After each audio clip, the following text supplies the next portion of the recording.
मेरा नाम गिलमान अहमद है। मैं प्रदेश में महासचिव हूँ जदयू अल्पसंख्यक प्रकोष्ठ में। नेताजी बताइएगा कि आपका जो संघर्ष है वो कैसा संघर्ष है? मैं अवैध नर्सिंग होम और अवैध जांच घर, अवैध अल्ट्रासाउंड सबके विरुद्ध तकरीबन 7-8 महीने या 1 साल से प्रयासरत हूँ कि ये सब अवैध कारोबार बंद किया जाए ताजपुर प्रखंड के अंदर। 35 से ज़्यादा तो यहाँ नर्सिंग होम अवैध है। कम से कम 15 से 20 जो है सो आपको 20-22 जो है सो अवैध जो है सो यहाँ जांच घर है और 5-6 यहाँ जो है सो अल्ट्रासाउंड अवैध रूप से चलाया जा रहा है, जिसमें बड़े पैमाने पर लोगों का शोषण हो रहा है, दोहन हो रहा है, आर्थिक शोषण हो रहा है। जो मरीज का नॉर्मल डिलीवरी होना चाहिए उसको भी आशा बहू के मेल से जो है ये नर्सिंग होम वाले अपने यहाँ बुलवा लेते हैं और चीर फाड़ करके उनका अवैध वसूली करके 25-50 हज़ार रुपये ले लेते हैं। और इस तरह का बहुत सारा शिकायत होता रहता है। अभी होम वालों से बात करने की कोशिश की, उन्होंने कहा कि हम लाइसेंस लेने के लिए तो कोशिश कर रहे हैं लेकिन लाइसेंस का प्रोसेस नहीं हो पा रहा। क्या कारण है लाइसेंस का प्रोसेस नहीं हो पा रहा? सरकार का लाइसेंस का प्रोसेस होता तो सरकार को भी रेवेन्यू जाता। देखिए, सरकार का जो क्राइटेरिया है उसको फुलफिल वो नहीं कर रहे हैं, जिसके वजह से उनको लाइसेंस नहीं मिल रहा है। क्राइटेरिया के अंदर एक बार ट्रेन दाई चाहिए, ट्रेन नर्स चाहिए, ट्रेन कंपाउंडर चाहिए, उनके पास कुछ है नहीं। ऑक्सीजन का लाइसेंस चाहिए, कचरा जलाने का लाइसेंस चाहिए, ये तमाम चीज़ें चाहिए। तो ये सब व्यवस्था नहीं होने की वजह से जब तक आप क्राइटेरिया को सरकार के फुलफिल नहीं कीजिएगा, जिला पदाधिकारी से मांग करते हैं कि ये जो जाँच रिपोर्ट है उसके आधार पर अवैध नर्सिंग होम पर कार्रवाई किया जाए। और मैं उम्मीद भी रखता हूं कि जिला पदाधिकारी महोदय इस पर एक्शन लेंगे, ऐसा मेरा विश्वास है।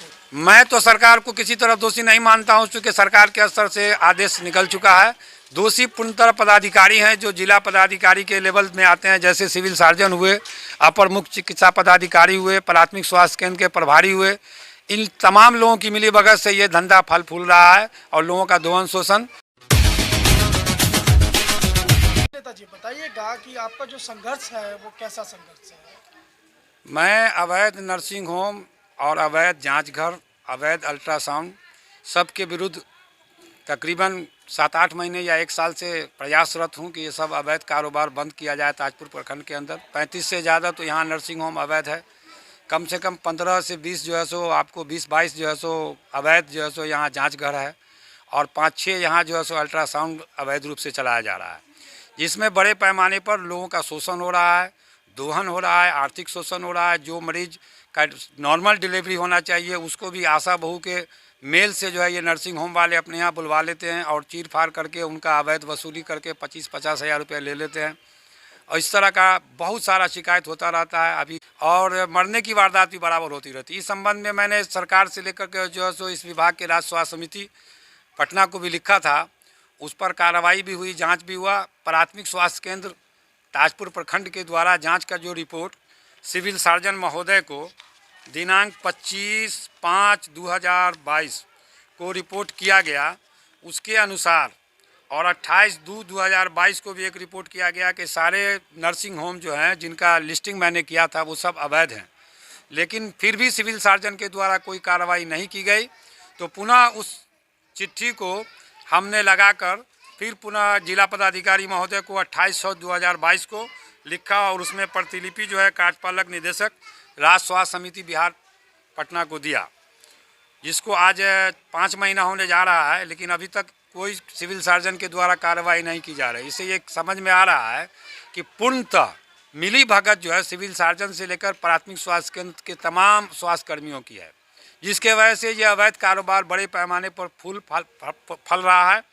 अब चूँकि सरकार बदल गई है, व्यवस्था बदल गया है, मैं आशा करता हूं कि माननीय उप मुख्यमंत्री श्री तेजस्वी यादव जी, जो हमारे महागठबंधन में स्वास्थ्य विभाग के मंत्री भी हैं, उनके द्वारा जो कार्यकलाप सामने आया है, उससे ये बात साबित होता है कि अब किसी को बख्शा नहीं जाएगा और अवैध कारोबार सब बंद कराए जाएंगे।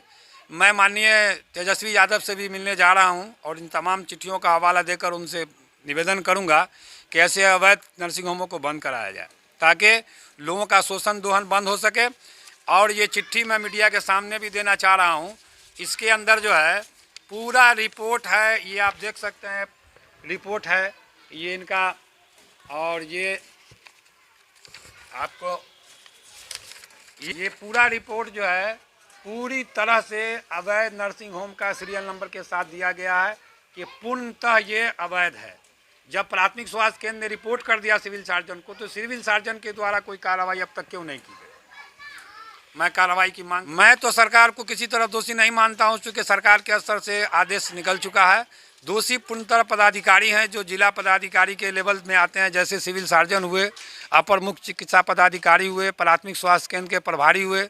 इन तमाम लोगों की मिलीभगत से ये धंधा फल फूल रहा है और लोगों का यौन शोषण हो रहा है। सरकार कहती है हम गरीबों के साथ हैं, लेकिन ये कैसा न्याय है? गरीब जाता है जांच कराने के नाम पे, ऑपरेशन कराने के नाम पे, उससे उगाही की जाती है पैसों की। कई बार ऐसा भी हो जाता है कि उसकी मौत हो जाती है। आखिर ये कब बंद होगा? अब मैं पूरा आशा और विश्वास के साथ कह रहा हूं कि माननीय तेजस्वी यादव ने जो कदम उठाया है वो सराहनीय है, और मैं उनसे मिलूंगा तो यकीनन कार्रवाई होगी। बख्शे नहीं जाएंगे ये तमाम अवैध नर्सिंग होम वाले, जांच घर वाले या अल्ट्रासाउंड वाले। तो जांच तो हो चुका है, रिपोर्ट भी सिविल सर्जन को मिल चुका है। अब तो इन लोगों को बंद करने का आदेश देना चाहिए सिविल सर्जन के द्वारा, और अवैध लोगों पर FIR वगैरह होना चाहिए।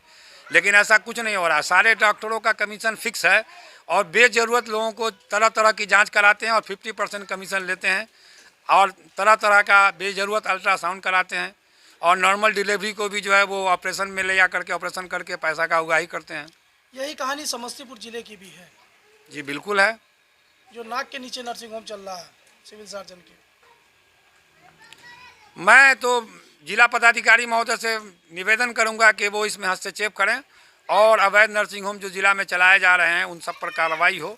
मतलब जिला में कहना चाहे तो एक DM साहब से ही एक आपको उम्मीद जग रही है, और उधर उप मुख्यमंत्री साहब से उम्मीद। जी।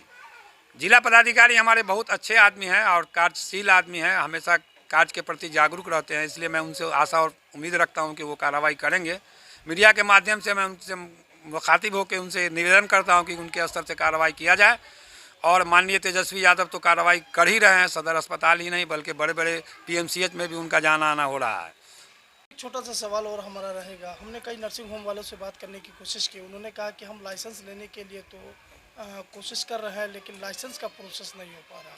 क्या कारण है लाइसेंस का प्रोसेस नहीं हो पा रहा? सरकार का लाइसेंस का प्रोसेस होता तो सरकार को भी रेवेन्यू जाता। देखिए, सरकार का जो क्राइटेरिया है उसको फुलफिल वो नहीं कर रहे हैं, जिसके वजह से उनको लाइसेंस नहीं मिल रहा है। क्राइटेरिया के अंदर एक बार ट्रेन दाई चाहिए, ट्रेन नर्स चाहिए, ट्रेन कंपाउंडर चाहिए, उनके पास कुछ है नहीं। ऑक्सीजन का लाइसेंस चाहिए, कचरा जलाने का लाइसेंस चाहिए, ये तमाम चीज़ें चाहिए।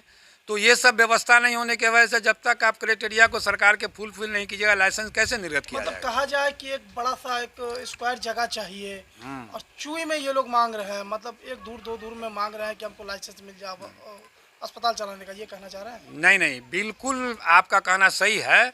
मतलब ये चाह रहे हैं कि जैसे मैं चला रहा हूँ वैसे ही हमको लाइसेंस मिले, ये तो संभव नहीं है। जो क्राइटेरिया है, जो आदमी मतलब फिजिशियन नहीं है, सर्जन नहीं है, वैसे लोग ऑपरेशन कर रहे हैं। जो नर्स हैं, अब उनको फिजिशियन चाहिए, सर्जन चाहिए, उनको ट्रेन दाई चाहिए, उनको जो है सो मतलब टेक्नीशियन चाहिए। तो हर तरह के व्यवस्था जब क्राइटेरिया फुलफिल करेंगे, थोड़ा 19-20 होगा तो सरकार गंभीर होगी, लेकिन यहाँ तो कुछ है ही नहीं व्यवस्था, और उसमें लाइसेंस कैसे दिया जा सकता है? तो ये कहीं ना कहीं एक वाहियात बात कर रहे हैं। बिल्कुल वाहियात बात कर रहे हैं, और लाइसेंस देने से सरकार को भी फ़ायदा है, रेवेन्यू मिलेगा, लेकिन ये क्राइटेरिया फुलफिल करें तब तो थोड़ा बहुत कम बेस होगा तो कोई अफसर नज़रअंदाज करेगा, लेकिन पूरा का पूरा ही अवैध मामला है। आपके पास कुछ भी नहीं है, आपके पास केमिस्ट नहीं है, आप कैसे दवा का धंधा कर रहे हैं? दवा का दुकान भी यहाँ अवैध तरीके से चल रहा है, बिना केमिस्ट के जो है दवा का दुकान नहीं चल सकता है। मतलब कहा जाए तो पूरा समस्तीपुर जिला और जो ताजपुर का जो प्रखंड है, यहाँ अवैध उगाही का एक वो बन गया, अड्डा बन गया। जी, अड्डा बन गया, और बड़ा सा नेटवर्क है। इसमें खास करके जो है आशा बहुएं और सरकारी अस्पताल के लोगों का मिली भगत से ये तमाम पेशेंट चला जाता है, मतलब अवैध नर्सिंग होम में, जहाँ बड़ी उगाही की जाती है।